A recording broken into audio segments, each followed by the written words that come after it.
ஆமா, எதுக்குங்க இந்த அவர்களே அவர்களே இவர்களே? அழகிய தமிழ் மகன் அவர்களே, அவர்களே என்பது தமிழை அழைக்கும் போதும் விழிக்கும் போதும் மதிக்கணுன்றதுக்காக அண்ணா பெரியார் காலத்தில் கொண்டு வந்த புதிய இனிய அழகிய தமிழ் வார்த்தைகள். திரைத்துறைகளில் அவங்கள சாரும்பாங்கல்ல, அந்த மாதிரி. அது மனுஷன் சமமாக மதிக்கலைன்னாலும் பொதுவில் அழைக்கும் பொழுது மரியாதையாக அழைக்கிறது தான் மகத்துவம்னு பெரிய மனுஷங்க செஞ்சு வச்சது. அவர்களே என்ற வார்த்தை மேன்மையானவர்களே என்ற அர்த்தத்தில் இல்லை, இவர்களே என்ற வார்த்தை இலக்கணத்தில் இல்லை. நீங்கள் அவர்களுக்கு அந்நாள் முதலாளி, இந்நாள் தலைவர், அதனால் அவர்களேன்னு அழைக்கிற அவசியம் உங்களுக்கு இல்லாமல் இருக்கலாம்.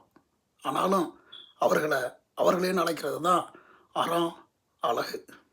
தலைக்கணம் இருக்கிற இடத்துல இலக்கணம் இருக்கணும் ப்ரோ.